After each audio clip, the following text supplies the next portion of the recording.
voudrais remercier toutes les personnes qui sont ici présentes, qui ont joué un rôle très important dans la lutte que nous avons menée cette dernière année en ce qui me concerne et ces dernières années en ce qui les concerne. Je reviendrai sur leur rôle spécifique à chacun au fur et à mesure de la conférence. Je voudrais peut-être commencer par vous dire que je ne viens pas à vous apaiser comme je l'espérais, car nous avons eu droit, il y a quelques heures à peine, à l'expression la plus directe et spectaculaire de la subsistance de l'ennemi. Une subsistance bravache, pitoyable, crépusculaire, une subsistance néanmoins. L'être qui, un an durant, a privé les étudiants de la plus prestigieuse université du continent, sur instruction politique, de leur accès à leur campus, a pu décider aujourd'hui encore de l'interdiction de cette conférence et de cette prise de parole. Il était minuit passé lorsque cet être, habitué à vivre couché, faisant un immense effort, se levait, non pour rendre service, mais pour nous rappeler ceci, qu'il n'avait non seulement pas encore été évacué dans les litières de l'histoire, mais qu'il détenait, jouissait et se montrait décidé à faire usage du pouvoir d'interdire, censurer, éteindre la parole et le savoir. Cela m'a inspiré cette pensée évidente, une révolution n'est jamais finie et il ne faudrait pas que celle-ci manque de commencer. 60 enfants et adultes sont morts d'un cri rauque qui réclamait souveraineté, et il m'apparaît essentiel de commencer cette prise de parole par une pensée à leur égard et l'affirmation d'une certitude à l'égard de leurs proches, ils ne seront pas oubliés. À Dakar, au parquet, au cabinet d'instruction numéro 2, à l'UCAD, les mêmes corps, les mêmes âmes qui ont permis la commission des crimes qui ont amené à la mort de ces personnes demeurent. Les mêmes visages qui pour certains se tairent, tremblent, ont honte, mais pour d'autres rient et sourient devant les caméras. Je pense à un ancien ministre de l'Intérieur, censure, je pense à un recteur d'université, et menace.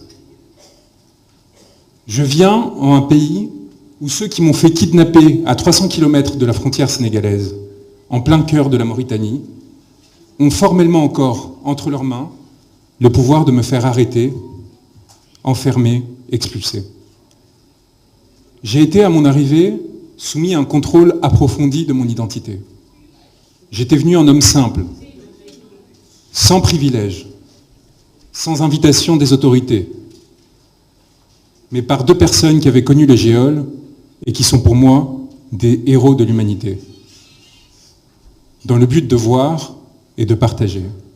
Je n'ai demandé volontairement aucun passe-droit. J'ai pris mon siège au fond de l'avion, j'ai avancé sans rien réclamer, sans rien demander, et ce que j'ai vu, des permanences du pouvoir et des menaces qu'il continue à faire porter sur le peuple, m'a effrayé. Lorsque l'on est sans protection, sans robe, à égalité, avec les personnes qui n'ont pas de privilèges, qui n'ont pas eu la chance d'être protégées, l'on voit l'importance de démanteler ces structures de pouvoir et d'être sans tolérance à l'égard d'un quelconque excès, d'une quelconque violence qui n'aurait pas été réprimée.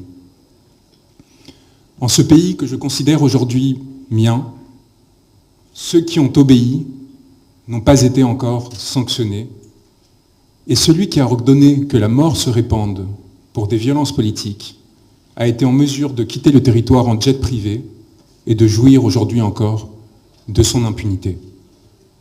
Comment est-ce qu'il a pu payer ce jet privé, cet homme, dont les soldes sont pourtant publics et connus depuis près de 40 ans, et ne permettraient pas théoriquement de financer 1 heure de voyage dans cet appareil? Et qui est chargé aujourd'hui de rechercher quels sont les fonds qui l'ont financé? Je suis venu, chers amis, à égalité avec des confrères qui, comme moi, se sont sacrifiés pour une cause, tandis qu'en face, on payait jusqu'à 100 000 € l'audience.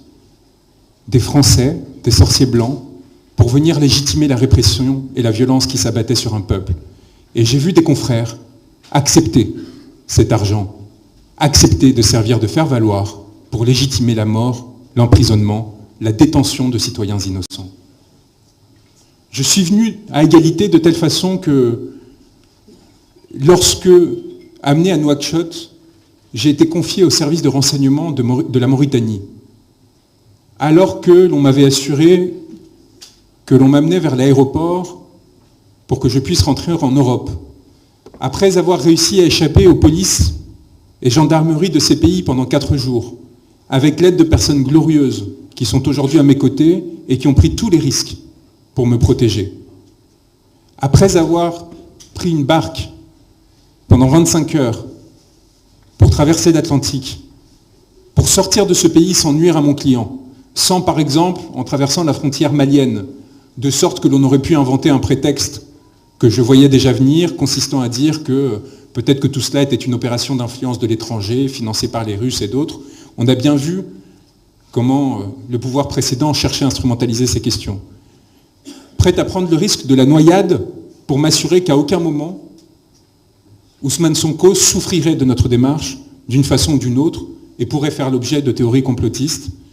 Lorsque, réussissant cette démarche, après être rentré, comme me l'a rappelé mon confrère Bamba Cissé, légalement sur le territoire, sans faire l'objet d'aucune mesure qui ne me l'interdisait, et avoir participé à ses côtés, à celui de mon confrère Cheikh Khoureyshiba, qui, comme l'a rappelé Bamba, est celui qui a permis ma rencontre avec le peuple sénégalais. Après avoir donc dénoncé le procureur de la République, qui est encore aujourd'hui en poste, après lui avoir dit « Nous n'aurons pas peur, nous n'avons pas peur », nous avions réussi théoriquement à rompre cet encerclement et à avoir envoyé le signal dont le pays à ce moment avait besoin et dont mon client avait besoin. Car il est évident que si je suis venu au Sénégal à ce moment-là, alors que le procureur, justement, avait annoncé l'existence d'un mandat d'arrêt international, c'était d'une part parce que M.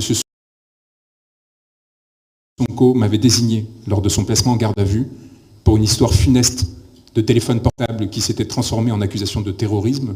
Rappelons-nous quand même du ridicule dans lequel ces autorités politiques avaient sombré. Et c'était évidemment par devoir, par le devoir que la robe m'imposait, c'est-à-dire de ne pas le laisser seul, alors que rien ne le justifiait. Et quand donc, séquestré par ces services de renseignement, qui m'ont mis une cagoule,